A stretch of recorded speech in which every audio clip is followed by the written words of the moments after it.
I'm Owen Bigland. This is the Inside Edge video blog. Okay, another prediction that I've been making for a long time on this blog here, forecast to you guys, is starting to roost now. It's the mainstream media is starting to pick it up. You know, last week I did the blog on finally we got our first interest rate cut, which, boy, a lot of people were hating on me for that, thinking this Bigland guy's nuts. Even though if you followed all the reputable sources, the consensus was we were going to get anywhere between 2 and 4 cuts later this year. First one's already here and there's more coming, so it was a no-brainer there. But the one that I've been on for quite a while with you guys here is how nothing is getting built in downtown Vancouver, or even East Side or West Side, Mount Pleasant, you name it. And how I talked about that coiled spring effect, how the few condo that were approved, that were approved and getting ready to get built on, all got scrapped. Instead of condo, they were going to go market rental.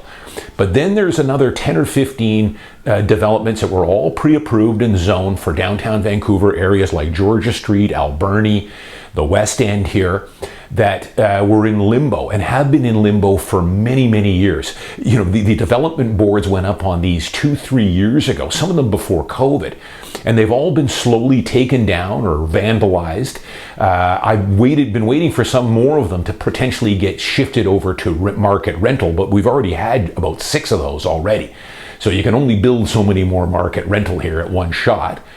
But now, of course, in the news today, I see the headline here: 4 condo tower projects in downtown Vancouver delayed due to weak market conditions. And it highlights 4 projects here that have gone to the City of Vancouver to get a delay on.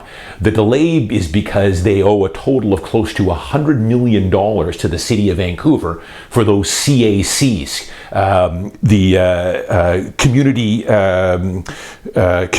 community amenities contribution, CACs. They owe $100 million between the 4 of them, and they don't want to pay it right now. They want to delay it because they want to delay the construction. So it's 4 big projects ranging from 45 to 49-story towers. Now, they were all going to be luxury. These are at 1450 West Georgia. That's a West Group. 1157 Burrard Street, Prima Properties. 1640 and 1650 Alberni. That's Landa. And then West Bank 1, also on Alberni Street. So this is not surprising. I've been forecasting this for a year and a half with you guys, how nothing is getting built. What was getting ready to get built all got converted to market rental, and now you're starting to see the last of the dominoes fall here. The last of the condos that were slated to getting ready to pre-sale or had already been zoned are all getting delayed now indefinitely. And I can tell you, these are going to be delayed, could be delayed. They're asking here for a 2-year extension delay, and it could be extended from that point on. So this is what I've been warning you guys about. Now, again,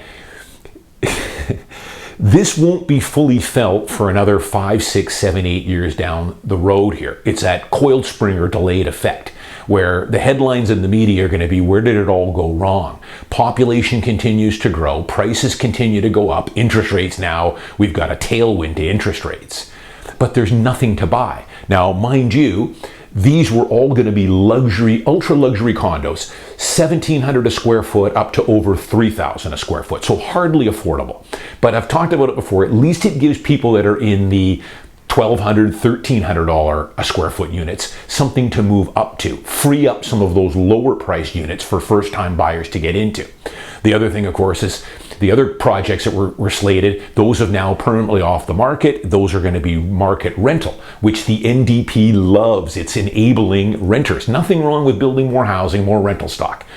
But you don't want to be a renter for the rest of your life. You want to be an owner. So they're giving you rental stock, but it's going to come at the cost of building condo, allowing you to buy your own home. And that's the point that I've been trying to pound home to people. And you're going to see this come to roost in 5, 6, 7 years. The headlines will be, where did it all go wrong? That condo you could buy in the West End that I'm selling all the time for $1,050 a square foot is now at $1,400 a square foot. And this is for a 50-year-old, older concrete strata with shared laundry. Where did it go wrong? There's nothing has been built in the last 10 years as far as condos. They built us some rental stock, but they haven't built us any condos, and I want to be a homeowner in this city. You know, there's a number of reasons that they talk about here for these delays. First off, and I've given this to you guys before, they're luxury condos, so there's what we call that absorption rate. There's only so many buyers for these $2 million, $3 million condos, $1 million small one beds. That's what those are starting at. So there's a slow absorption rate there. Interest rates, of course, are still at near record highs here. They're coming down, but it's going to take a while. Interest rates are high. Construction costs have skyrocketed. Rebar, concrete, glass, appliances, everything that goes into a condo has gone up substantially. Lack of construction trade workers. There's only so many of those to go around. It's getting more expensive to live in Vancouver, so a lot of them are moving to greener pastures, more affordable places like Alberta and Manitoba. But the big elephant in the room that nobody wants to talk about, although they do talk about it behind closed doors, and I hear it all the time because I'm connected with a lot of these developers, they do not want to get into business with our current government, both the City of Vancouver, but mainly the NDP provincially, which, as I've said, are like a drunken sailor. They're erratic. They don't know what's going to happen with this government. They're not business friendly whatsoever. They tax everything to death. What's going to go on with the tenancy rules? What's coming next? Rent control. A lot of the buyers for these pre-sale condos are investors, so they've taken them out of the equation. Too much risk. But they don't want to get into bed with this current government. They don't trust them, and I wouldn't trust them either. Or federally with the socialist liberals. And that's the dirty secret that you never hear about from these governments. They're the biggest problem. Another thing I'll tell you guys, these CACs, according to, you can research this. A typical two-bedroom condo now, a new build in downtown Vancouver, you're looking at between $350,000 to $450,000 to the City of Vancouver, provincially to the NDP, and I think there's a little bit that goes to the Liberals federally as well. Most of it goes to the City of Vancouver in those CAC contributions, zoning, taxes, inspections, and all that other stuff. So it's funny, the politicians, they argue about affordability, but they control most of the major levers. And they are the reason for most of the cost that goes into the construction of a new condo, with all these fees and taxes and CAC contributions. Between these four developments right now, as I've said, it's going to be 808 condos, 228 market rental.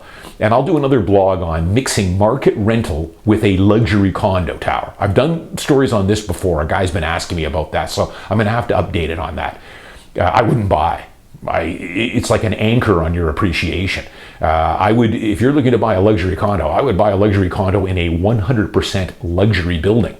I would not go into a luxury condo where you've got 60 units on the ground floors that are market rental. Why? Go to a full luxury building that's 100% owned. That's for another story, and I've done several blogs on this in the past, but it's been a couple of years since I've done an update on it. Between these four projects, they owe $90 million to the City of Vancouver. So they're trying to get a 2-year extension on this so they don't have to move forward and pay this close to $100 million. That's just for these community upgrades, sidewalks, artwork, whatever. Who knows where that money goes? It goes into the general coffers of the City of Vancouver.